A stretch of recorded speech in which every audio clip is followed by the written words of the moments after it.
ओम सर्वा बाधा विनिर्मुक्तो धन धान्य सुतान्विता मनुष्यो मत प्रसादेन भविष्यति न संशय। नमस्कार, स्वागत है आपका आचार्य वाणी में। मैं आचार्य विक्रमादित्य आपके साथ हूं और आज का विषय हमारा है कन्या राशि वालों के लिए कैसा रहेगा अक्टूबर का अंतिम भाग।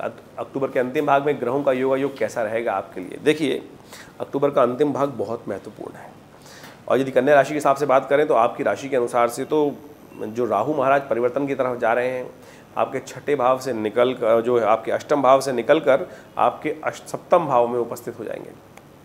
और ऐसे में बड़ी सावधानी के साथ आपको परिवर्तन का समय रहेगा, बहुत महत्वपूर्ण परिवर्तन का समय।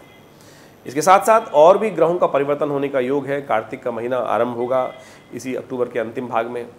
नवरात्र चल रहे हैं और कार्तिक का जब महीना आरंभ होगा, विशेष तौर पर बात करें तो उस दिन पहली प्रतिपदा तिथि के दिन जो आपके दूसरे भाव की राशि यानी आपकी कन्या राशि है, कन्या के अगली तुला राशि आती है और वहाँ पर चतुर्ग्रही योग बनेगा। धन भाव में चतुर्ग्रही योग बन जाएगा। ये आपके लिए थोड़ा सा कष्टमय योग बना सकता है। परिवार जीवन में थोड़े से कष्ट होने के योग बन सकते हैं।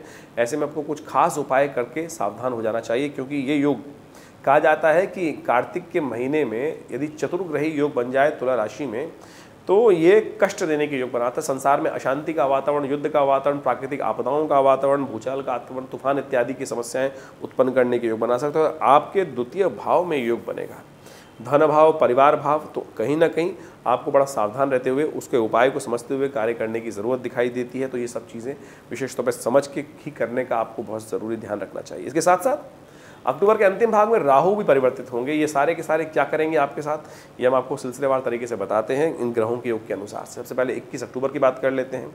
21 अक्टूबर को नवरात्र चल रहे हैं, 7वां नवरात्र है, सप्तमी तिथि है, शनिवार का अवसर है। और उस दिन की बात करें तो ग्रह योग बड़े अनुकूल बने हुए हैं और ये ग्रह साफ साफ दिखा रहे हैं कि आपके लिए लाभ का अवसर है, अच्छे रहेगा, पॉजिटिव रहेगा, ग्राफ पॉजिटिव रहेगा। थोड़ा सा स्वास्थ्य का ध्यान रखना थोड़ा ज़रूरी रहेगा। स्वास्थ्य का ध्यान रखते हुए कार्य करेंगे तो सुंदर तरीके से समस्त चीज़ों को, क्योंकि पहला सुख निरोगी काया ही है, तो स्वास्थ्य का ध्यान रखने के लिए चावल का दान करना अच्छा रहेगा आपके लिए। वहीं 22 अक्टूबर की यदि हम बात करें तो महाअष्टमी है, उस दिन रविवार का अवसर है और ग्रह योग विशेष तौर पर दिखा रहे हैं कि चंद्रमा का जो योग बन रहा है वो आपके लिए वो परिवर्तन का है, वो बड़ा सुंदर है। और ऐसे में कई जगहों से आपकी बुद्धि में नए विचार आ सकते हैं और कई नए कार्य शुरुआत करने के योग बन सकते हैं, लेकिन थोड़े खर्चे ज़्यादा रहेंगे। इस बात का ध्यान रखते हुए कार्य करना है आपको, खर्चों को कंट्रोल करने का प्रयास करना है। सर्वार्थ सिद्ध योग विद्यमान है, जो करीब करीब सुबह सूर्योदय से लेकर शाम के करीब करीब 6:45 बजे तक रहेगा। तो नया कार्य आरंभ करने के लिए सुंदर योग बन सकता है। महाअष्टमी है तो कोशिश करें उस दिन कन्या पूजन भी करें, भगवती की आराधना करें। हमने विवेकानंद योगाश्रम में तो इन नवरात्रों में सुंदर तरीके से सहस्त्र चंडी महायज्ञ का सुंदर आयोजन कर रखा है। बहुत सारे लोग उस यज्ञ में सम्मिलित हो रहे हैं। रोज शाम को 6 बजे से लेकर रात्रि में करीब करीब 9 बजे 9:30 बजे तक यज्ञ चलता है। इसकी पूर्णाहुति महानवमी के दिन रहेगी। आप सब लोग भी इसमें सुंदर तरीके से सम्मिलित हो सकते हैं, कल्याण के योग बनेंगे। 23 अक्टूबर की ग्रहगणना बात करें तो नवमी का अवसर है, सोमवार का उस दिन योग रहेगा, महानवमी है। सिद्धदात्री देवी का स्तवन करने का सुंदर योग बनता है। ऐसे में भगवती का जो पूजन करते हैं, कहा जाता है कि उनके समस्त प्रकार के कष्ट दूर हो सकते हैं। ग्रह योग आपके अनुकूल बने हुए हैं और सुंदर विचारों का कुछ योगा योग रहेगा। नए विचार आपके जीवन में उन्नति के मार्ग प्रशस्त कर सकते हैं। बुद्धि को शांत रखते हुए कार्य करना आपके लिए बड़ा सुंदर रहेगा। आगे बढ़ने का आपको सुंदर कार्य करते रहने का प्रयास करना चाहिए। 24 अक्टूबर को ग्रह गणना विशेष तौर पर दिखा रही है कि विजयदशमी का सुंदर अवसर है, मंगलवार का योग पड़ रहा है और ऐसे में आपकी राशि के अनुसार से जो ग्रह परिवर्तन होने के जा रहे हैं वो परिवर्तन थोड़ा स्वास्थ्य पर भारी पड़ता दिखाई दे रहा है। कुछ अननेसेसरी की चिंताएं आपको परेशान कर सकती हैं, तो इसलिए अपने को ध्यान रखते हुए कार्य करें। विजयदशमी का अवसर है और साथ साथ मंगलवार का अवसर पड़ रहा है, तो ऐसे में विशेष तौर पर हनुमान जी की पूजन करना आपके लिए बड़ा कल्याणकारी रहेगा। विजयदशमी के दिन अपराजिता का पूजन किया जाता है शास्त्र के अनुसार से। अपराजिता का पेड़ होता है जिसमें नीले रंग के पुष्प आते हैं, शंख के समान के। कहा जाता है कि इस दिन जो अपराजिता का पेड़ पूजन करके घर में प्रतिष्ठित कर लेते हैं, पूरे वर्ष महालक्ष्मी कृपा उन पर बनी रहती है। तो आपको अवश्य उनकी पूजा कर कर अपने घर में उनको प्रतिष्ठित करने का प्रयास करना चाहिए। तो एक तो विजय के योग बनेंगे और ऐसे में आपके लिए बहुत ज़रूरी है, क्योंकि राहु भी आप परिवर्तन की तरफ जाएंगे। वो आपके मानसिक तौर पे कहीं ना कहीं कष्ट देने के योग बना सकते हैं, परिवार के योग कष्ट देने के योग बना सकते हैं। तो ऐसे में अपराजिता को घर में स्थापित करना कई प्रकार के दुष्प्रभावों को दूर करने के सुंदर योग बना सकता है। तो अवश्य इस उपाय को कर लीजिए, कल्याण होगा, कष्ट दूर होंगे। 25 अक्टूबर को ग्रह गणना विशेष तौर पर दिखाई रही है, उस दिन एकादशी है, पापंकुशा एकादशी है।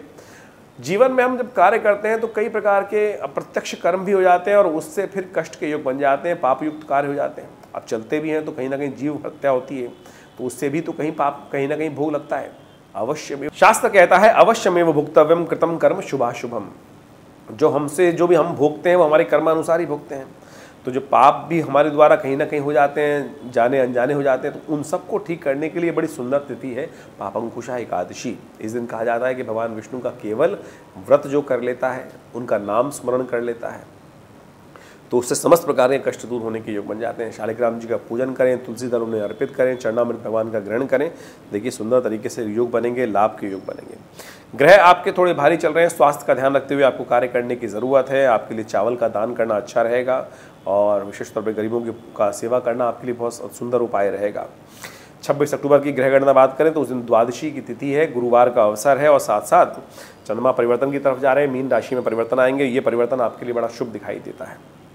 ये परिवर्तन आपके लिए आगे बढ़ने का सुंदर योग देगा, नए पॉजिटिव विचारों से आपको उत्पुत करेगा। बहुत सारे विचार ऐसे आ सकते हैं कि जो आने वाले समय में फलीभूत होने वाले हों, इसलिए जो कॉन्सेप्ट मन में आ रहे हैं उनको ऐसे ही निगलेक्ट मत कीजिएगा, विचारों को ध्यान दीजिएगा। विचार जो आते हैं परमात्मा की प्रेरणा से आते हैं, उन सबको समझते हुए कार्य करना। इंट्यूशन जैसी चीज़ बनने के योग बन सकते हैं, वो आपके लिए अच्छे रहेंगे। प्रदोष है उस दिन, सुबह द्वादशी तिथि है, शाम के दिन समय त्रयोदशी का आगमन हो जाएगा, तो प्रदोष का सुंदर योग बन गया है। तो ऐसे में दूध में थोड़ा केसर डालकर भगवान का अभिषेक करना, शिव का अभिषेक करना आपके लिए समस्त कष्टों को दूर करने वाला रहेगा। 27 अक्टूबर की बात करें तो उस दिन रिक्ता तिथि पड़ गई है। उस दिन त्रयोदशी उदय तिथि है, चतुर्दशी क्षय हो गई है। शुक्रवार का अवसर है, शाकंभरी दर्शन करने के सुंदर योग बन रहे हैं। ग्रह योग आपके लिए अच्छे बने हुए हैं, लेकिन एक बात का ध्यान रखें कि उस दिन विशेष तौर पर क्योंकि क्षय तिथि है तो नया कार्य आरंभ करने के लिए दिन अच्छा नहीं है। सर्वार्थ सिद्ध योग लोग कह सकते हैं बन रहा है क्योंकि पंचांग दिखा रहा है, लेकिन वो सर्वार्थ सिद्ध योग तो एक योग है अलग से, लेकिन उस दिन रिक्ता तिथि होने के कारण से सर्वार्थ सिद्ध योग का लाभ नहीं होगा। इस बात का ध्यान रखें, नए कार्य करने के लिए दिन अच्छा नहीं है। शाकंभरी देवी का पूजन करने से समस्त प्रकार के कष्ट दूर हो जाते हैं, ऐसा कहा जाता है। तो उस दिन शुक्रवार का अवसर है, गौ पूजन में जाएं, गाय का पूजन करें और थोड़ा से पालक, शाक, सब्जी इत्यादि लेकर गाय को खिलाएं, उससे समस्त प्रकार के कष्ट दूर होंगे। 28 अक्टूबर को बहुत ही सुंदर दिवस है। उस दिन है शरद पूर्णिमा, उस दिन है कोजागरी की रात और साथ साथ उस दिन शास्त्र में कहा जाता है कि सत्यव्रत भी उस दिन किया जाता है और साथ साथ उस दिन चंद्र ग्रहण भी है। लेकिन सूतक व्याप्त हो जाएगा तो कोजागरी की रात के दिन जो शरद पूर्णिमा है उस दिन खीर रखने की व्यवस्था नहीं हो पाएगी।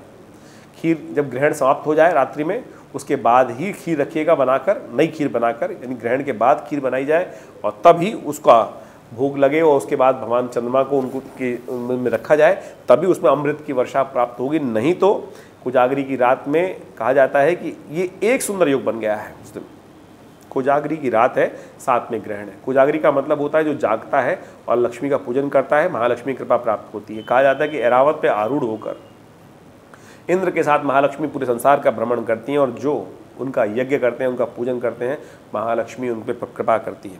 उसके साथ साथ उस दिन बड़ा सुंदर तरीके से चंद्र ग्रहण भी हो गया। तो कोजागरी की रात चंद्र ग्रहण, तो 100 गुना अधिक पुण्यदायक अवसर आ गया है। तो ऐसे में विशेष तौर पर पूजन करके भगवान का कल्याण करने का मार्ग प्रशस्त करें, महालक्ष्मी का पूजन करें, कल्याण होगा।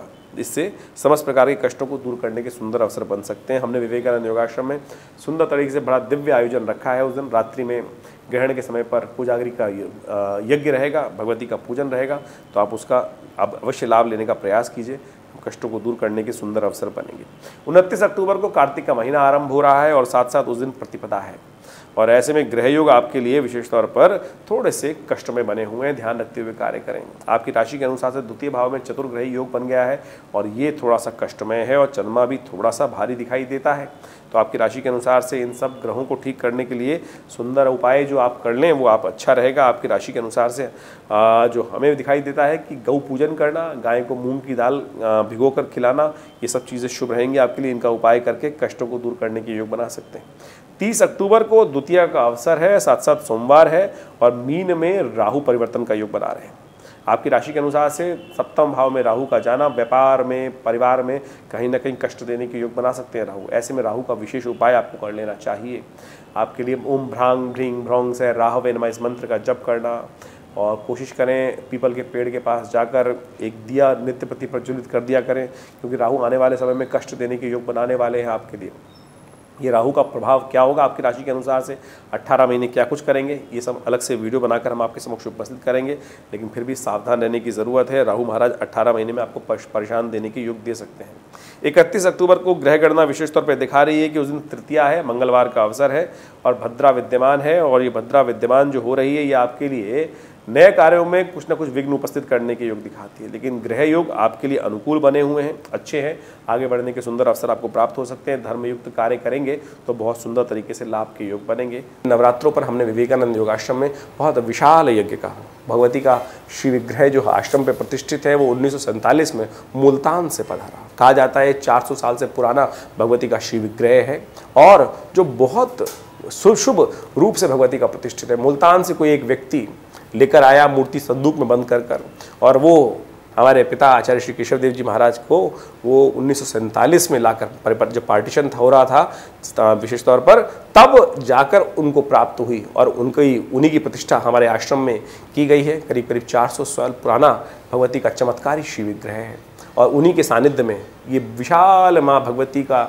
यज्ञ जो किया जा रहा है, सहस्त्र चंडी महायज्ञ किया जा रहा है, उसमें सब लोग विशेष तौर पर इस दुर्गा सप्तशती के संपूर्ण 13 अध्यायों का नित्य प्रति यज्ञ करते हैं और आप भी उस यज्ञ में स्वयं सम्मिलित हो सकते हैं। जो कहते हैं ना कि माँ भगवती कृपा प्राप्त होती है नहीं होती पता ही नहीं चलता है। इस यज्ञ में जो बैठते हैं पिछले बहुत अनेक वर्षों से, करीब करीब यहाँ से आश्रम पे ही सत्ता आज़ादी के बाद से प्रतिष्ठित मूर्ति है और भगवती का ध्यान कर यज्ञ करने से समस्त प्रकार के कष्ट दूर होने के योग बन जाते हैं। ऐसा हमने स्वयं हजारों लोगों पर देखा है। आप भी आइए, माँ भगवती का दर्शन करें, कल्याण के योग बनाएं। धन्यवाद, नमस्कार।